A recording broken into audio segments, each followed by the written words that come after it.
Minha irmã sempre ficava com todos os homens com quem eu saía, mas desta vez apresentei um que a fez se arrepender para sempre. Meu nome é Esperança, tenho 25 anos e preciso contar uma história que carrego há muito tempo. É sobre minha irmã Carmen e sobre como finalmente consegui quebrar um ciclo que estava me destruindo aos poucos. Não é uma história simples, e certamente não é uma da qual me orgulho completamente, mas é a minha história. Carmen é 3 anos mais nova que eu, e desde sempre foi a filha dourada da família. Enquanto eu era a responsável, a estudiosa, aquela que tirava boas notas e nunca dava problemas, ela era a bonita, a carismática, a que conseguia tudo o que queria com um sorriso e algumas lágrimas estratégicas. Nossos pais sempre deixaram isso muito claro nas comparações diárias. Por que você não pode ser mais relaxada como a Carmen? Ou Esperança. Sua irmã tem um jeito especial com as pessoas. Você deveria aprender com ela. O padrão começou quando eu tinha 16 anos. Estava saindo com um garoto do último ano chamado Eduardo. Era meu primeiro relacionamento sério. Aquele amor adolescente intenso que parece que vai durar para sempre. Carmen tinha apenas 13 anos naquela época, mas já demonstrava uma intuição perturbadora sobre como chamar a atenção masculina. Durante uma festa em casa, ela apareceu usando uma das minhas blusas mais justas e começou a fazer perguntas inocentes ao Eduardo sobre seus hobbies, seus sonhos, seus medos. Em 2 semanas, ele terminou comigo dizendo que precisava de espaço e não estava pronto para nada sério. Uma semana depois, os encontrei se beijando no quintal. Quando confrontei meus pais sobre o comportamento da Carmen, a resposta era sempre a mesma. Ela é só uma criança, Esperança. Não entende o que está fazendo. Você deveria ser mais compreensiva com sua irmãzinha. Mas eu via nos olhos dela que ela entendia perfeitamente. Havia uma satisfação sutil, quase imperceptível, quando ela conseguia o que queria. E o que ela queria era sempre aquilo que era meu. Aos 17, foi Marcos, o capitão do time de basquete. Aos 18, Jesus, meu parceiro no laboratório de química com quem estudei por meses antes de nos aproximarmos. Aos 19, foi Alejandro, que conheci na universidade e com quem passei o verão inteiro conversando por telefone. O padrão era sempre o mesmo. Carmen aparecia, demonstrava interesse pelos mesmos assuntos que eles, flertava de forma aparentemente inocente, e em questão de semanas ou meses, eles perdiam completamente o interesse por mim. O mais doloroso não era perder os namorados. Com o tempo, comecei a perceber que se eles eram facilmente seduzidos por uma garota mais nova, talvez não fossem realmente o tipo de homem que eu queria ao meu lado. O que mais me machucava era a cumplicidade da família.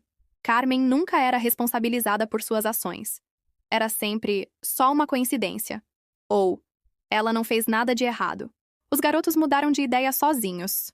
Quando completei 20 anos e entrei no 3º ano do curso de contabilidade, pensei que talvez as coisas mudassem. Carmen estava no último ano do ensino médio, ocupada com suas próprias responsabilidades. Por alguns meses tive a ilusão de que finalmente poderia ter relacionamentos normais, sem a constante ameaça de sabotagem familiar. Foi quando conheci Daniel, um estudante de engenharia que trabalhava meio período na biblioteca da universidade. Ele era diferente dos outros. Mais maduro, mais focado, genuinamente interessado em conversas profundas sobre o futuro. Saímos por 4 meses antes que eu cometesse o erro de levá-lo para o jantar de aniversário da Carmen. Durante as semanas seguintes, ela fez perguntas aparentemente casuais sobre minha rotina, meus planos de fim de semana, os lugares que frequentava. Eu sabia que estava sendo investigada, mas não conseguia imaginar como ela descobriria mais detalhes sem que eu inadvertidamente fornecesse pistas. A justificativa dela era sempre a mesma.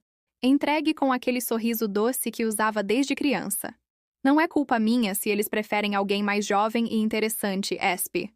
Talvez você devesse se perguntar por que não consegue mantê-los interessados.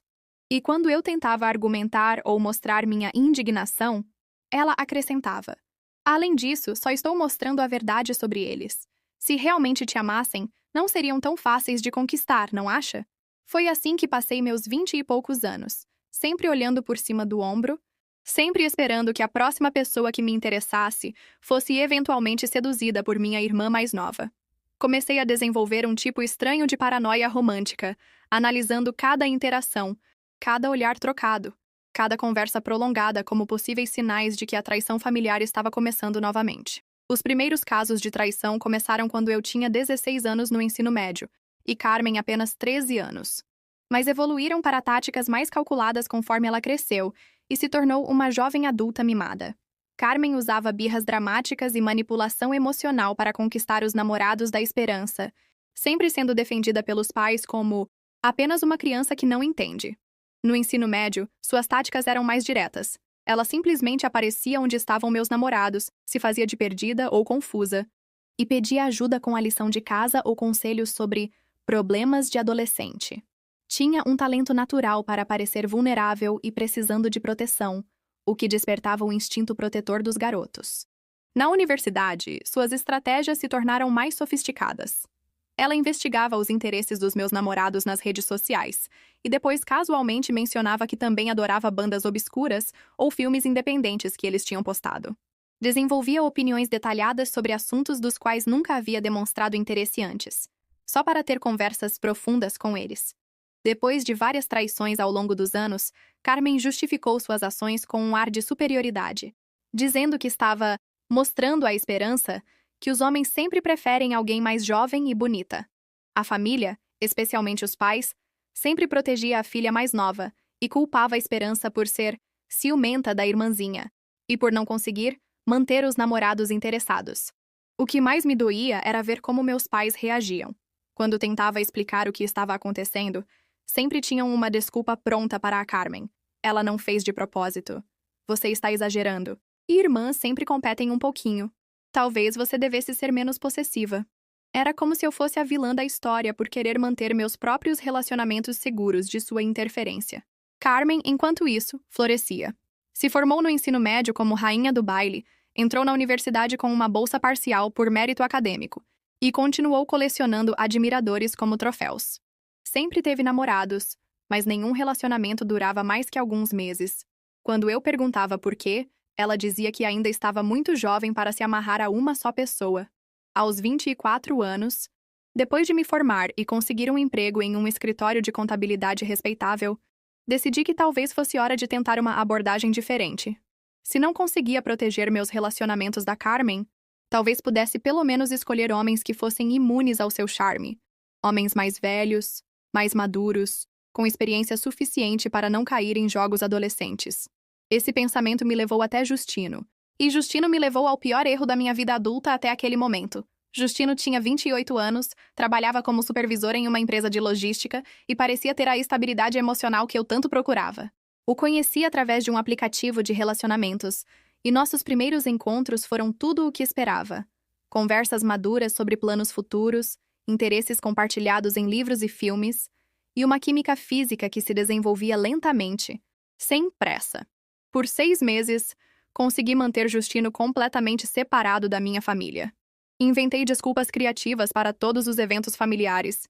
Dizia que estava viajando a trabalho sempre que minha mãe perguntava quando ia conhecê-lo, e cheguei ao ponto de criar uma conta falsa nas redes sociais só para interagir com ele sem que a Carmen pudesse rastrear nossos movimentos. Mas todo segredo tem data de vencimento, e o nosso expirou durante o Natal daquele ano. Minha tia comentou casualmente durante o jantar que tinha me visto com um rapaz muito bonito no shopping na semana anterior. A informação chegou aos ouvidos da Carmen, e vi o brilho familiar nos olhos dela. Aquela mistura de curiosidade e determinação que eu conhecia tão bem. Por que nunca falou desse namorado misterioso? Me perguntou mais tarde quando estávamos sozinhas na cozinha lavando a louça. Está com vergonha dele ou algo assim? Tentei desviar o assunto, mas Carmen tinha a persistência de um detetive quando queria algo. Durante as semanas seguintes, fez perguntas aparentemente casuais sobre minha rotina, meus planos de fim de semana, os lugares que frequentava. Eu sabia que estava sendo investigada, mas não conseguia imaginar como ela descobriria mais detalhes sobre Justino sem que eu inadvertidamente fornecesse pistas. Subestimei completamente sua determinação e seus recursos. Em uma tarde de quinta-feira de janeiro, cheguei ao apartamento do Justino mais cedo do que combinado, usando a chave que ele tinha me dado na semana anterior. A porta estava sem tranca e podia ouvir vozes vindo da sala. Imaginei que fosse a televisão ou talvez ele estivesse numa ligação de trabalho. Quando entrei na sala, encontrei Justino no sofá com a Carmen. Ela estava usando um vestido que nunca tinha visto, com uma maquiagem impecável e aquele sorriso radiante que usava quando sabia que tinha ganhado. Justino mal me olhou quando me viu. Estava completamente hipnotizado por qualquer conversa que estivessem tendo. "Oi, Espe!" disse Carmen com uma alegria falsa. "Que coincidência incrível! Estava justamente contando para o Justino sobre aquela vez que você..." Não escutei o resto. O sangue estava pulsando nos meus ouvidos com tanta força que as palavras se tornaram um ruído distante. Conhecia aquela cena. Tinha vivido variações dela tantas vezes que meu corpo reagiu automaticamente. O estômago se contraindo, as mãos começando a tremer, aquela sensação familiar de que o chão estava desaparecendo debaixo dos meus pés. Como descobriu onde ele mora? Consegui perguntar. Minha voz saindo mais calma do que esperava. Ah, foi super fácil, respondeu com naturalidade. Procurei o nome dele no LinkedIn, encontrei a empresa, liguei lá fingindo ser uma entregadora com um pacote para entregar e a recepcionista me deu o endereço. As pessoas são tão prestativas quando você é educada, não acha? Justino finalmente me olhou e vi naqueles olhos a mesma expressão que tinha visto tantas vezes antes. Não era culpa ou arrependimento. Era fascinação pura. Ele estava descobrindo que existia uma versão mais jovem, mais bonita, mais interessante de mim disponível. E todo o investimento emocional que tinha feito em nosso relacionamento estava sendo rapidamente recalculado. Saí do apartamento sem dizer mais nada. Sabia exatamente como a história terminaria, e não tinha energia para ver mais uma representação do mesmo roteiro que me traumatizou por anos.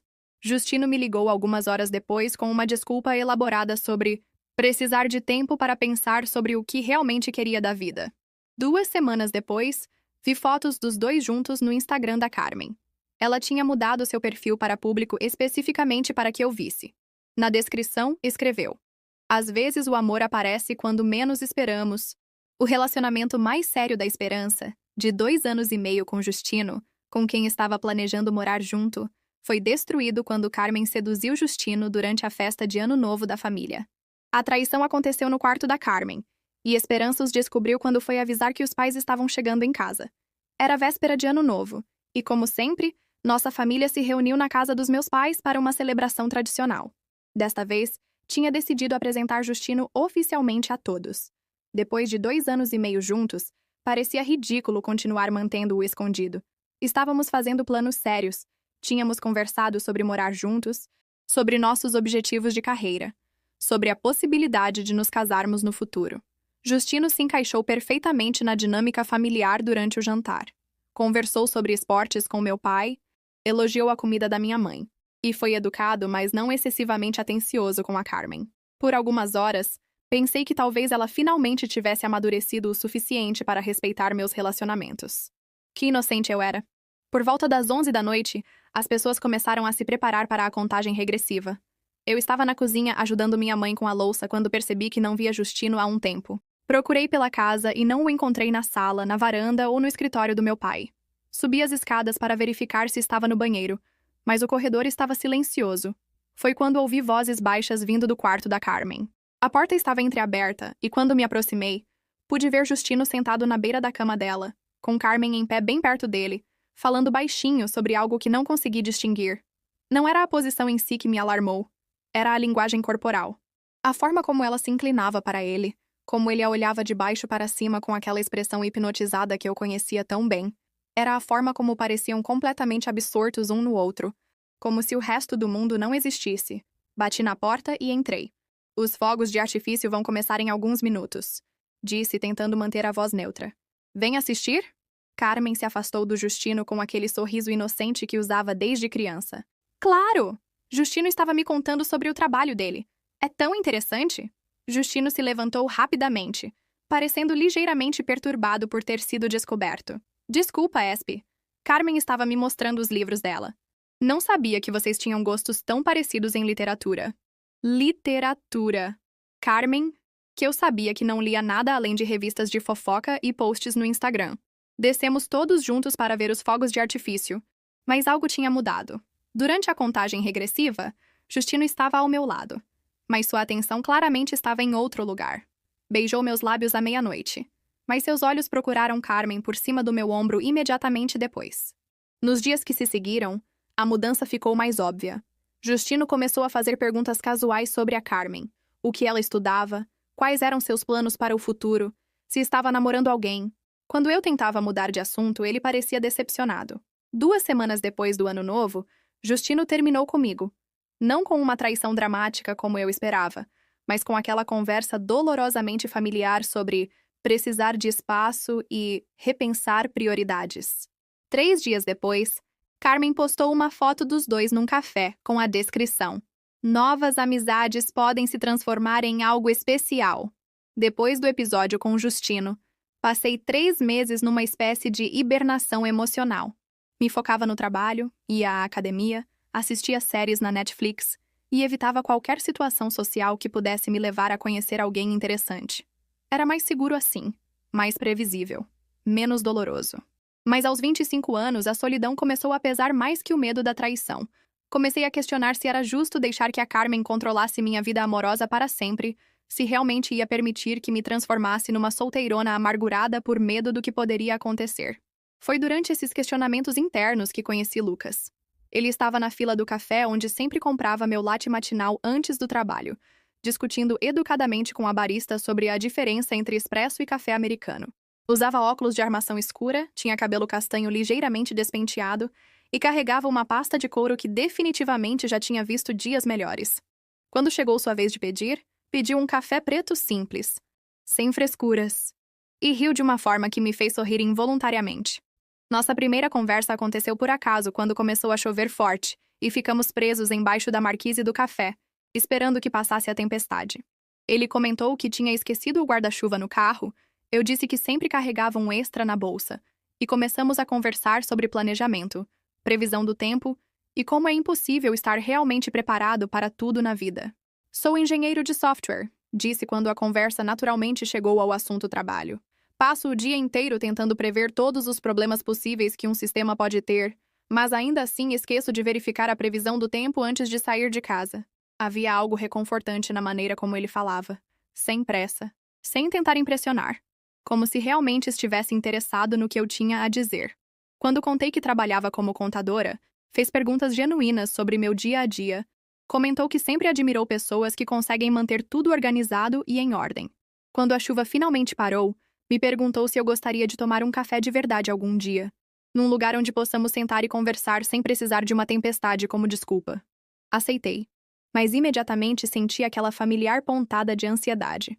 Mais cedo ou mais tarde, teria que decidir se apresentaria Lucas à minha família. Mas desta vez, resolvi tentar uma abordagem diferente. Se conseguisse manter Lucas em segredo por tempo suficiente, talvez pudéssemos desenvolver algo forte o bastante para resistir ao furacão Carmen quando inevitavelmente chegasse. Nosso primeiro encontro foi numa cafeteria pequena no centro da cidade, longe do meu bairro e de qualquer lugar onde pudesse encontrar conhecidos. Lucas chegou 5 minutos atrasado, se desculpando profusamente e explicando que tinha perdido a noção do tempo resolvendo um bug no trabalho. Conversamos por 3 horas. Ele me contou sobre sua família no Oregon, sobre como tinha se mudado para cá pelo trabalho 2 anos antes, sobre sua paixão por jogos de tabuleiro vintage e seu sonho secreto de escrever um romance de ficção científica. Eu falei sobre minha universidade, sobre meus planos de algum dia abrir meu próprio escritório de contabilidade, sobre minha obsessão com documentários sobre crimes reais. Não mencionei Carmen nem uma única vez. No final da tarde, quando finalmente nos despedimos, Lucas disse: "Sei que pode parecer muito cedo para dizer isso, mas tenho a sensação de que você é o tipo de pessoa que eu poderia conhecer há anos e ainda descobrir coisas novas sobre você." Durante as semanas seguintes, desenvolvemos uma rotina cuidadosamente planejada. Nos encontrávamos sempre em lugares distantes da minha casa e da minha família. Combinávamos nossos encontros através de um aplicativo de mensagens que mantinha escondido. E inventei uma amiga fictícia chamada Sandra para explicar aos meus pais por que estava saindo mais ultimamente. Por 7 meses, consegui manter Carmen completamente fora da minha vida romântica. Mudei minhas configurações de privacidade em todas as redes sociais, evitei postar fotos que pudessem dar pistas sobre onde estava ou com quem, e criei uma rotina social paralela que não se interceptava em nenhum ponto com minha família. Mas o universo tem uma forma cruel de nos lembrar que não controlamos tudo. Durante o feriado do Memorial Day, toda a família se reuniu na casa dos meus pais para um churrasco tradicional. Eu estava relaxada, despreocupada, genuinamente feliz pela primeira vez em muito tempo. Tinha passado a manhã anterior com Lucas, e ainda tinha aquele brilho interno que um relacionamento saudável proporciona. Minha prima Cristina, que estuda medicina veterinária na Universidade Estadual, chegou mais tarde que todos os outros porque tinha que trabalhar até o meio-dia. Quando me viu na varanda, veio direto falar comigo com aquele entusiasmo típico de quem tem novidade para compartilhar. "Esperança! Não sabia que você estava namorando alguém!" me disse, me abraçando forte. Te vi no Parque Lincoln semana passada com um homem alto de óculos. Vocês pareciam super apaixonados. Por que não trouxe ele hoje? Senti meu estômago cair em queda livre. O Parque Lincoln era onde Lucas e eu tínhamos ido fazer um piquenique na terça anterior. Acho que me confundiu com outra pessoa. Tentei dizer, mas Cristina balançou a cabeça vigorosamente. Não, tenho certeza de que era você. Estava usando aquela blusa azul que usou no aniversário da vovó ano passado. O cara era bonitinho, tinha um ar meio intelectual. Carmen, que tinha aparecido silenciosamente ao meu lado durante a conversa, inclinou a cabeça com aquela expressão de curiosidade fingida que eu conhecia tão bem. Namorado misterioso de novo, Espi? Perguntou com um sorriso doce. Por que sempre esconde essas coisas da família?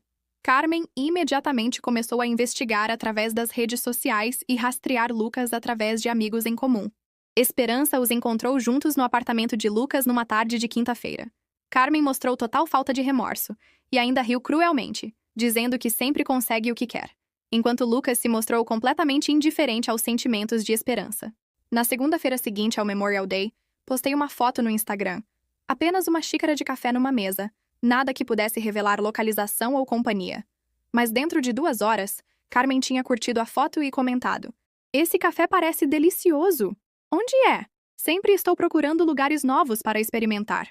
Era um café que nunca tinha frequentado antes, onde Lucas tinha me levado porque ficava perto do escritório dele.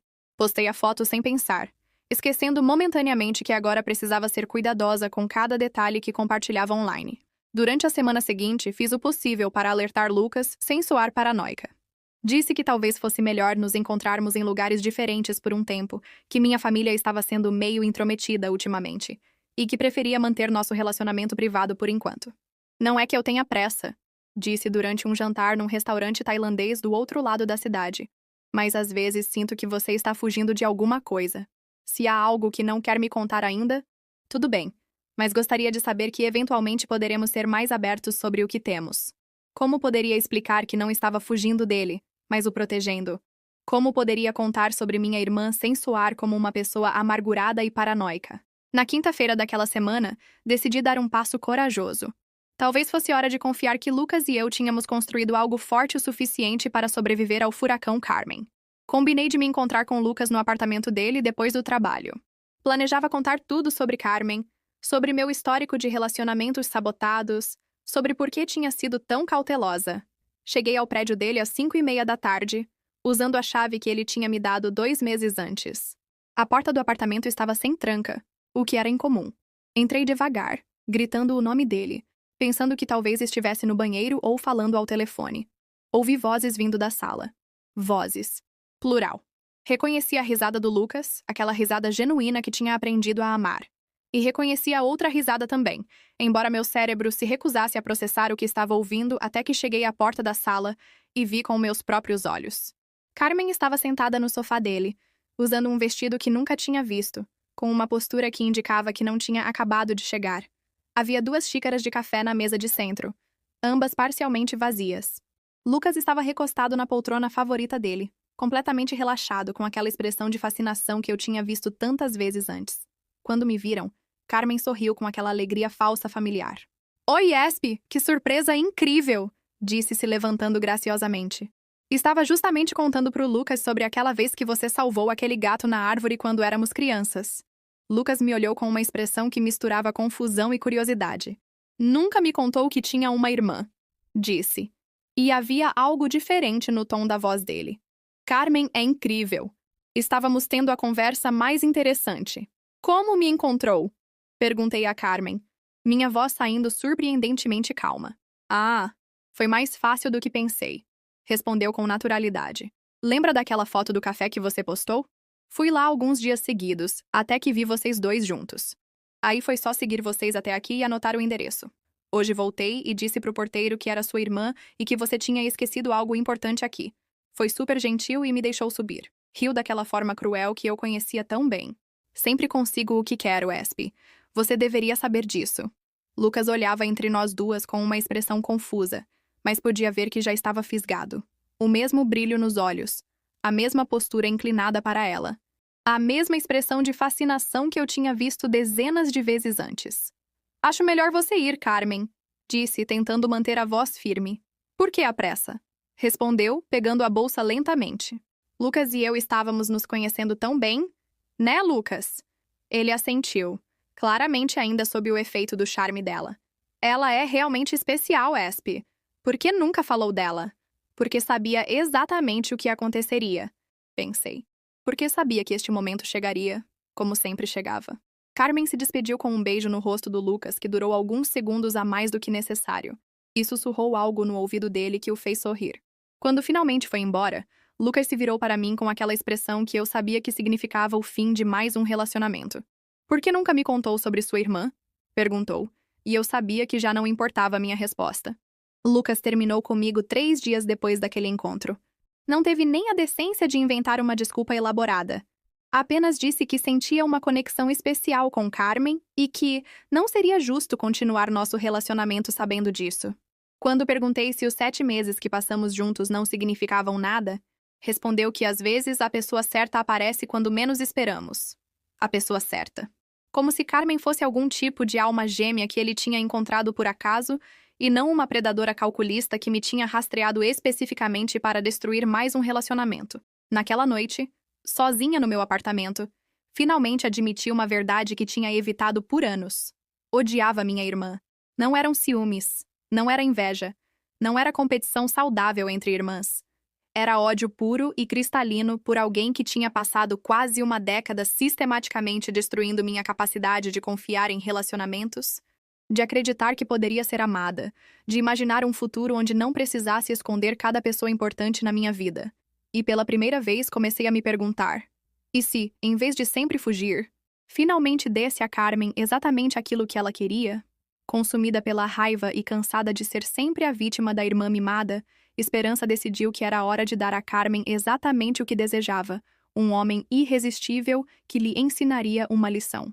Usou seu acesso ao sistema de registros públicos do escritório de contabilidade, onde trabalhava para investigar antecedentes criminais e processos judiciais. A ideia me veio durante uma daquelas noites de insônia que se seguiram ao término com Lucas. Estava deitada na cama, repassando mentalmente todos os relacionamentos que Carmen tinha destruído, quando uma pergunta surgiu na minha mente. E se deixasse de tentar proteger meus namorados dela e, em vez disso, apresentasse a ela alguém que lhe ensinasse uma lição? No escritório de contabilidade onde trabalhava, tínhamos acesso a vários bancos de dados para verificação de antecedentes de clientes potenciais. Era parte do nosso protocolo de segurança para detectar fraudes ou riscos financeiros. Nunca tinha usado esses recursos para fins pessoais, mas a tentação estava ali, bem na minha frente. Na segunda-feira seguinte, quando todos os meus colegas saíram para almoçar, fiquei no escritório e comecei a pesquisar. Procurei homens na faixa dos 30 a 40 anos com histórico de problemas legais relacionados a relacionamentos. Fraudes matrimoniais, golpes românticos, casos de violência doméstica, qualquer coisa que indicasse um padrão de comportamento predatório com mulheres. Estava errado. Sabia que estava errado. Mas a cada nome que aparecia na tela, a cada processo que lia, sentia uma satisfação sombria crescendo dentro de mim. Finalmente, tinha uma forma de devolver o golpe. Depois de 2 semanas de pesquisa cuidadosa, encontrei o candidato perfeito. Nicolás, 33 anos, com um histórico impressionante de manipulação e abuso psicológico. Tinha sido processado por 3 ex-namoradas diferentes por fraude financeira.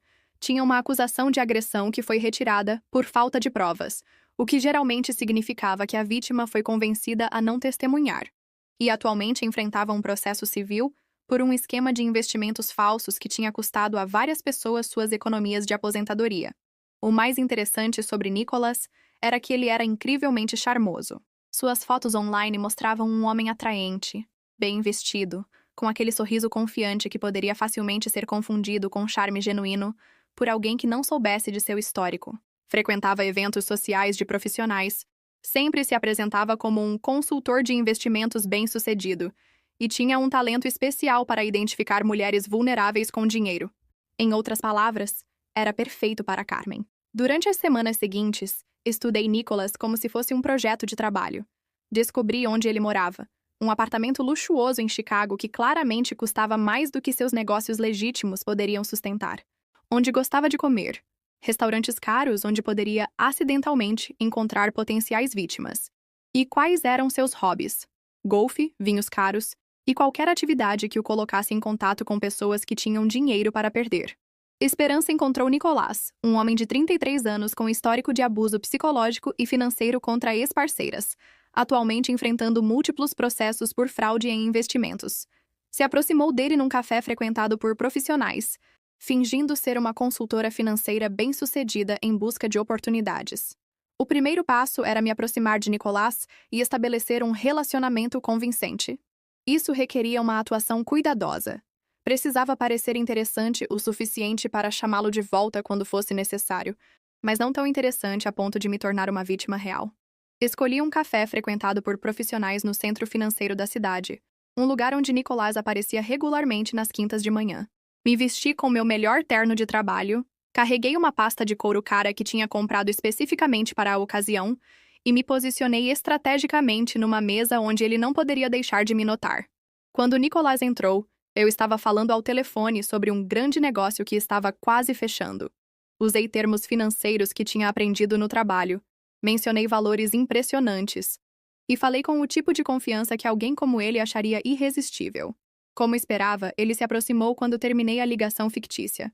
Desculpa a intromissão, disse com aquele sorriso encantador que tinha visto nas fotos online. Não pude evitar ouvir sua conversa. Trabalha com consultoria financeira? Entre outras coisas, respondi, mantendo um tom misterioso. Sou especialista em identificar oportunidades de investimento para clientes selecionados.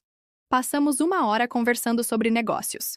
Inventei uma pessoa convincente, uma consultora independente que trabalhava com clientes discretos, sempre em busca de parcerias com outros profissionais talentosos. Nicolás mordeu a isca completamente, vendo em mim uma fonte potencial de novos investidores para seus esquemas.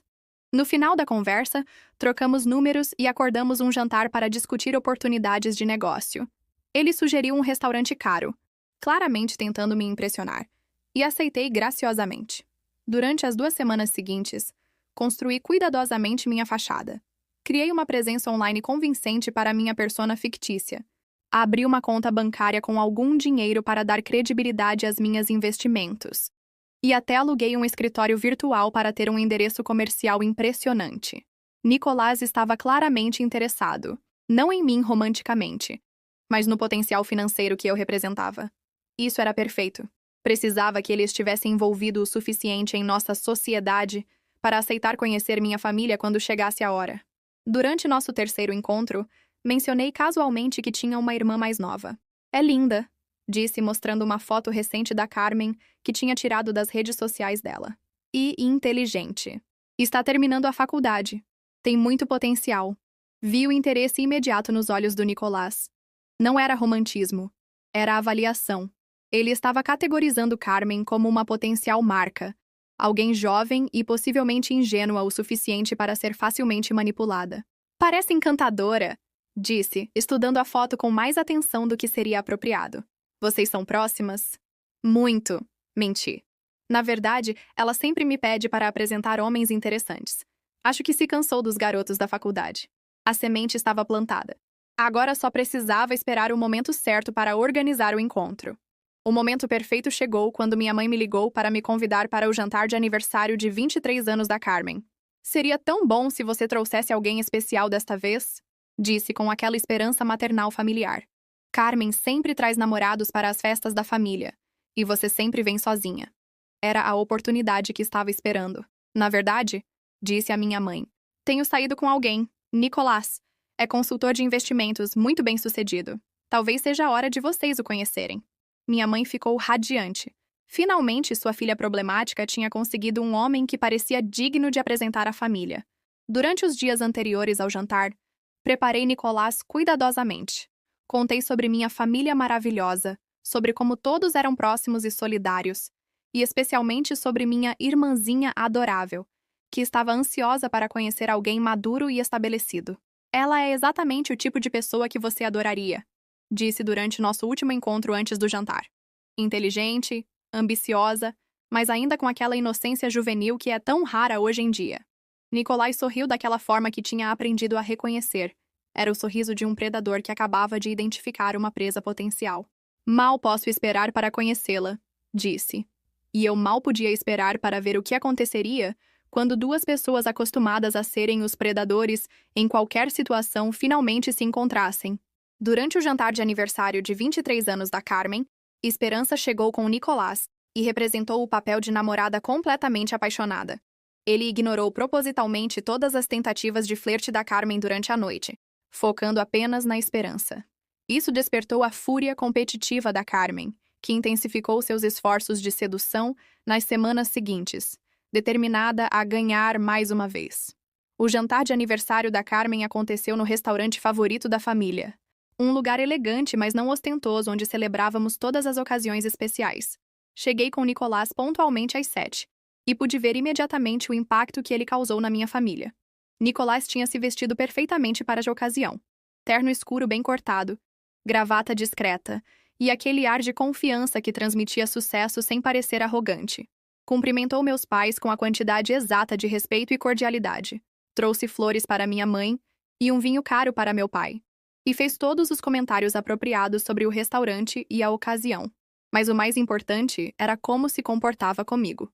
Durante toda a noite, Nicolás foi o namorado perfeito.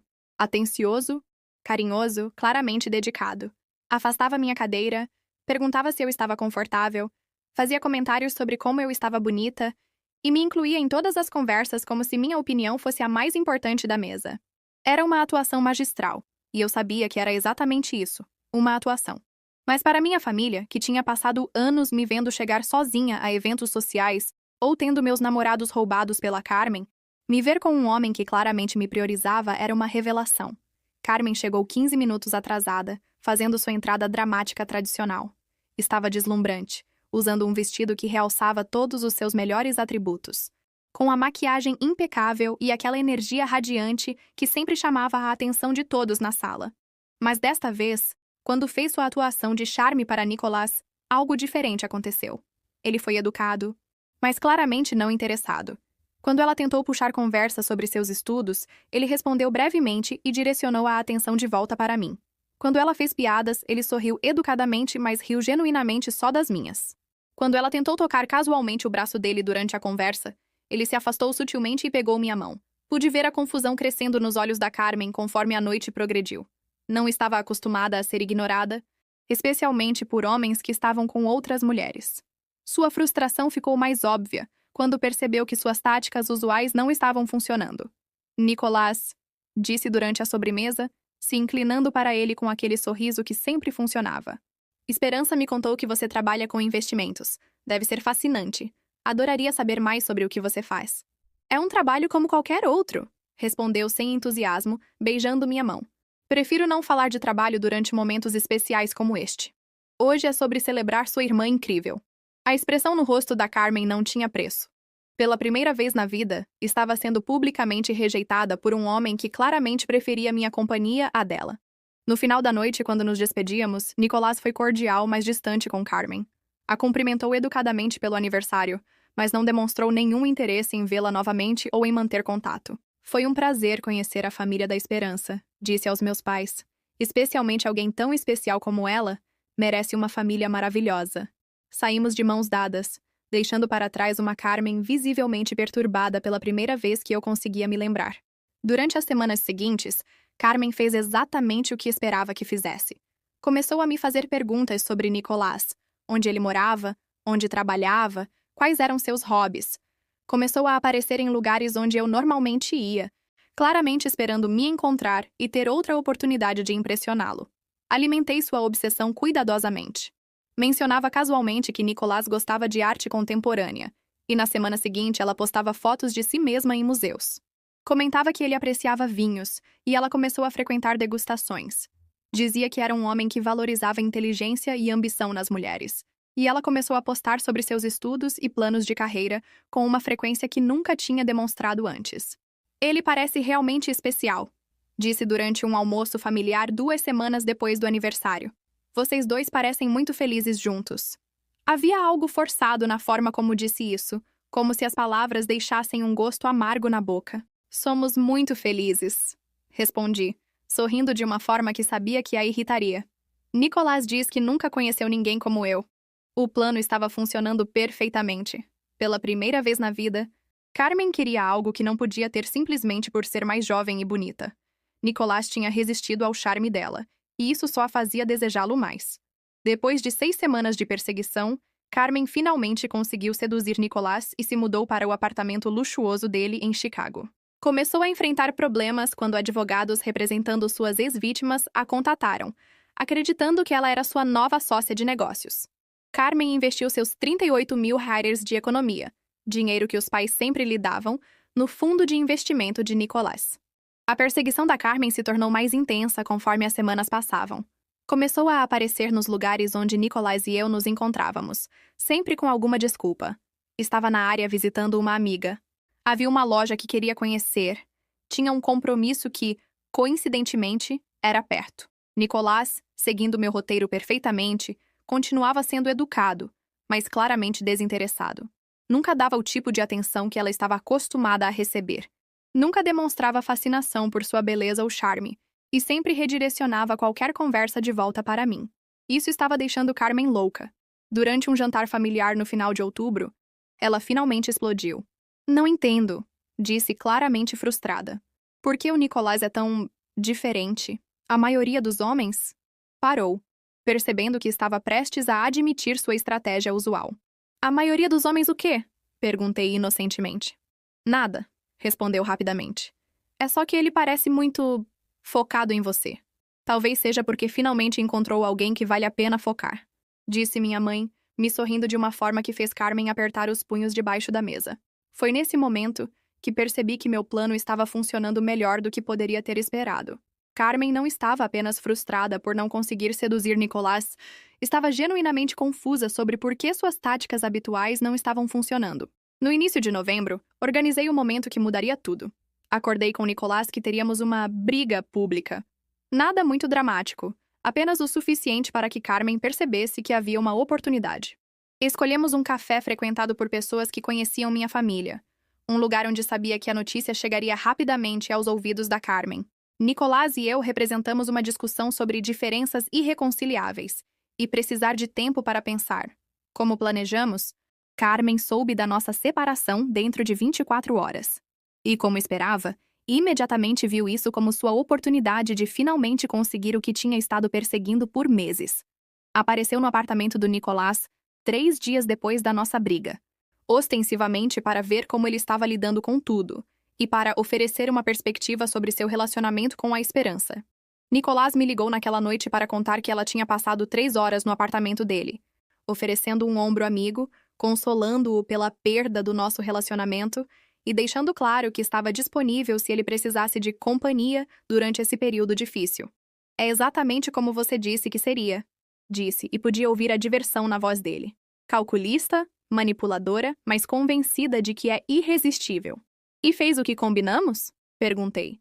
Perfeitamente. Fingi resistir no início. Deixei claro que ainda estava pensando em você. Mas lentamente permiti que ela me consolasse. Saiu dali convencida de que estava conquistando um homem que genuinamente não queria ser conquistado. A vingança estava em movimento. Durante as semanas seguintes, Nicolás seguiu o roteiro que tínhamos criado.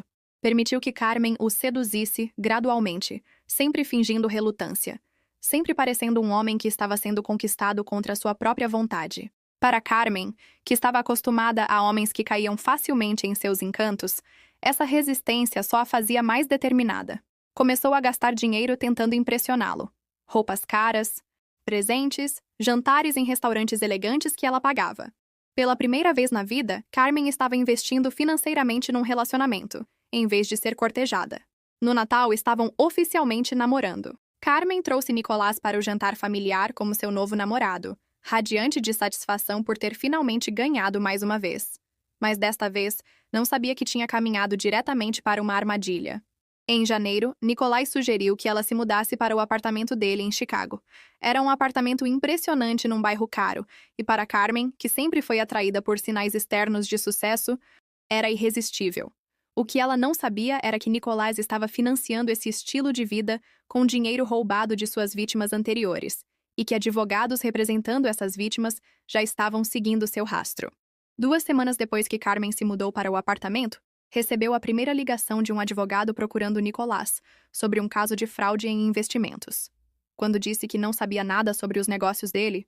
O advogado perguntou se ela era a nova sócia de negócios, que algumas pessoas tinham mencionado.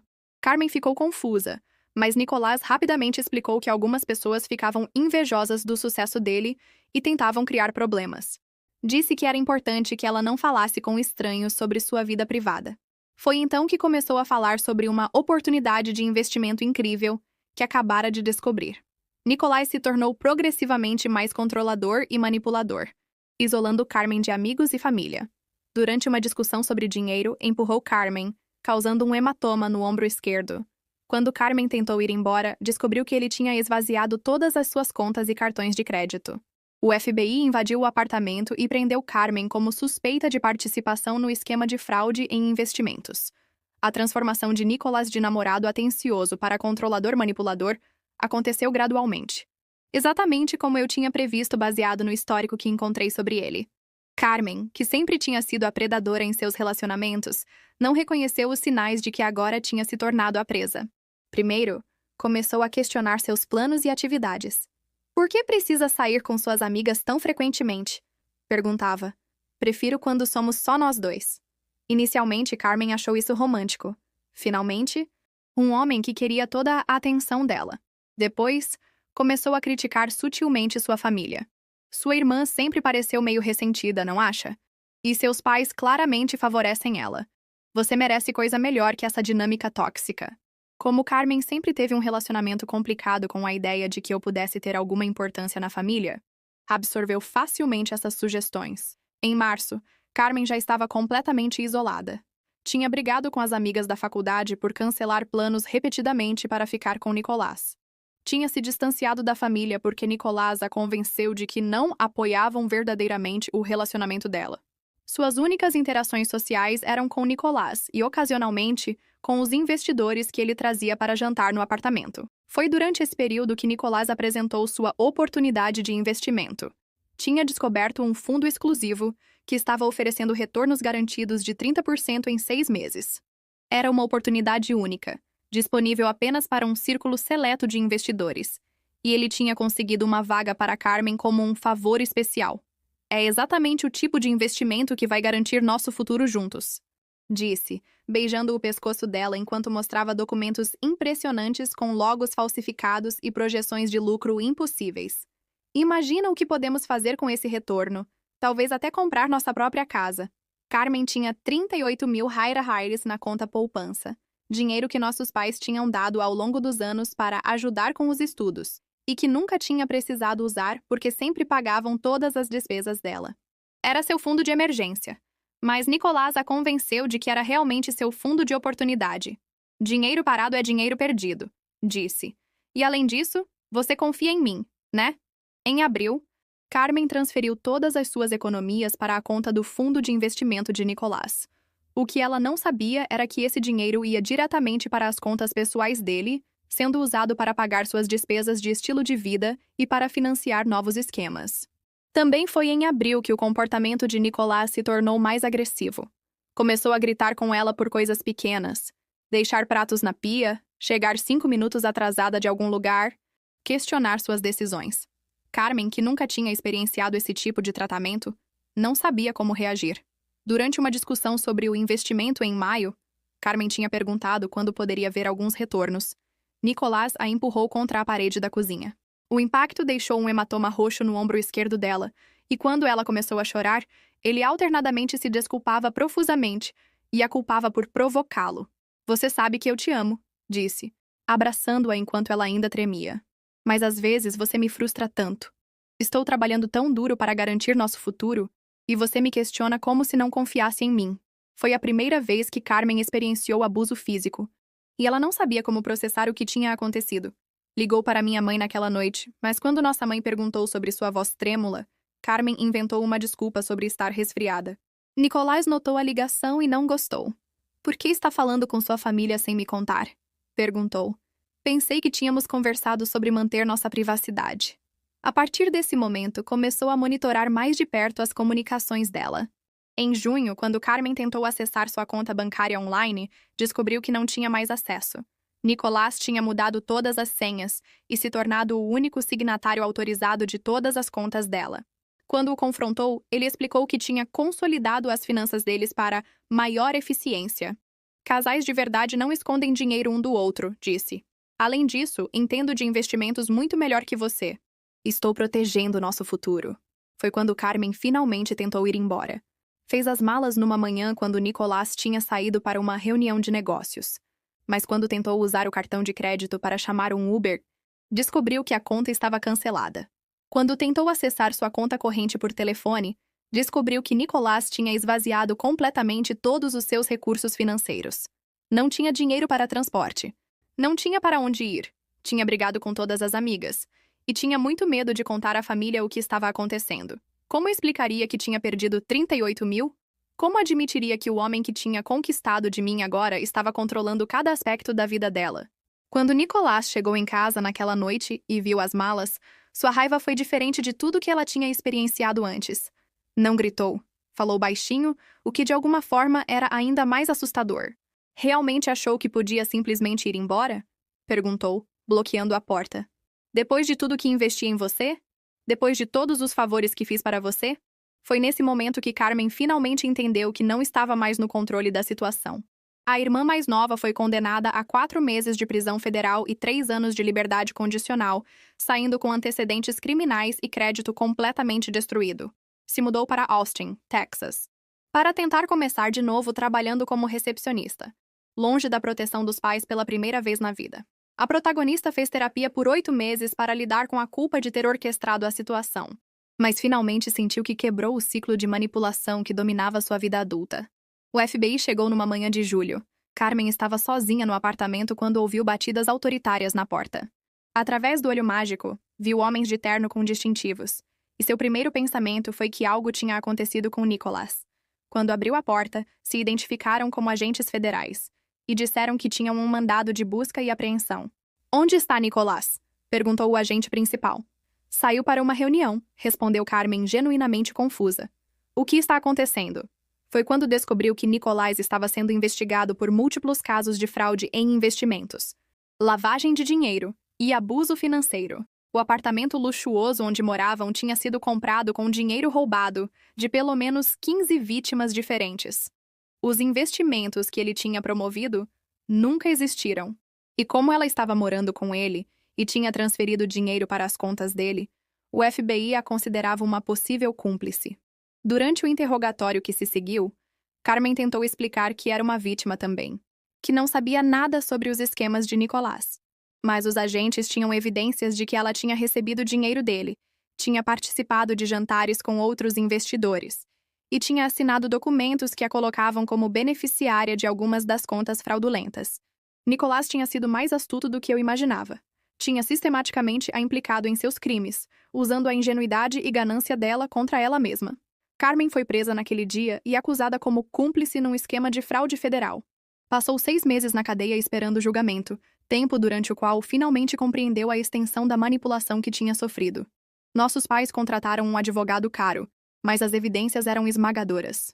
O melhor acordo que conseguiram foi uma confissão de culpa em troca de uma sentença reduzida, 4 meses de prisão federal, 3 anos de liberdade condicional e a obrigação de pagar restituição às vítimas, dinheiro que ela não tinha, já que Nicolás tinha roubado todas as suas economias.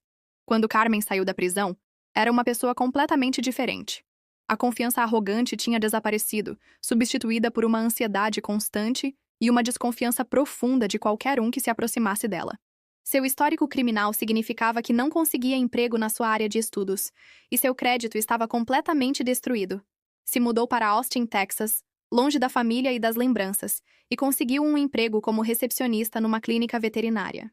Era um trabalho honesto, mas estava anos-luz de distância da vida privilegiada que sempre tinha conhecido. Pela primeira vez na vida, Carmen estava verdadeiramente sozinha, sem a proteção dos pais, sem admiradores dispostos a cuidar dela, sem recursos financeiros para recorrer quando as coisas ficassem difíceis. Quanto a mim, levei meses para processar completamente o que tinha feito. Inicialmente senti uma satisfação sombria ao ver Carmen finalmente enfrentando consequências reais por suas ações. Depois de anos sendo sua vítima, Havia uma parte de mim que se deleitava vendo-a experimentar o que era ser manipulada e controlada. Mas conforme o tempo passou, a satisfação deu lugar à culpa. Tinha orquestrado deliberadamente a apresentação da minha irmã a um predador perigoso. Embora ela tivesse tomado decisões que levaram às consequências, eu tinha criado a situação sabendo exatamente qual seria o resultado. Comecei terapia em setembro daquele ano. Precisava de ajuda para processar não só os anos de trauma que Carmen me tinha causado, mas também minha própria capacidade de vingança tão calculada e destrutiva. Durante 8 meses de sessões semanais, aprendi a separar justiça de vingança, a entender a diferença entre se proteger e atacar, e a reconhecer que quebrar o ciclo de manipulação não deveria envolver perpetuar outro tipo de dano. Doutora Sarah, minha terapeuta, me ajudou a entender que tanto Carmen quanto eu éramos produtos de uma dinâmica familiar disfuncional que tinha recompensado o comportamento manipulativo e criado uma competição tóxica entre irmãs. Você quebrou o ciclo, disse durante uma das nossas últimas sessões, mas a um custo muito alto. A pergunta agora é: como vai usar essa experiência para criar relacionamentos saudáveis no futuro? Hoje, 3 anos depois, Carmen ainda mora em Austin. Soube pela nossa prima Cristina que ela está fazendo terapia também, que tem um apartamento pequeno mas limpo, e que está lentamente construindo uma vida baseada em honestidade em vez de manipulação. Namora um veterinário que trabalha na clínica, um homem que conhece toda a história dela e escolheu ficar mesmo assim. Nossos pais finalmente reconheceram que a dinâmica familiar que criaram contribuiu para os problemas das 2 filhas. Também começaram terapia, e pela primeira vez em anos, nossas conversas não envolvem comparações ou competição. Quanto aos relacionamentos, aprendi a valorizar homens que me escolhem consistentemente, não aqueles que podem ser facilmente distraídos por outra pessoa. Namoro alguém há 2 anos. Um professor de história chamado David, que conhece toda a minha história com Carmen e me ama não apesar dos meus erros, mas incluindo-os. O ciclo está quebrado. Não da forma que esperava, e certamente não da forma que recomendaria a qualquer pessoa, mas está quebrado. Aprendi que a verdadeira vitória não é destruir quem nos machuca, mas construir uma vida onde esse tipo de dor não pode mais nos alcançar. Carmen e eu trocamos cartões de aniversário agora, mas ainda não estamos prontas para uma reconciliação completa. Talvez nunca estejamos. Mas pela primeira vez desde que éramos crianças, não somos inimigas. Somos apenas 2 mulheres que cresceram num ambiente tóxico, que se machucaram uma à outra de formas terríveis e que agora estão tentando descobrir como ser pessoas melhores. Às vezes, quebrar um ciclo significa aceitar que algumas coisas não podem ser completamente reparadas, apenas transformadas em algo diferente, algo que permite que todos sigam em frente.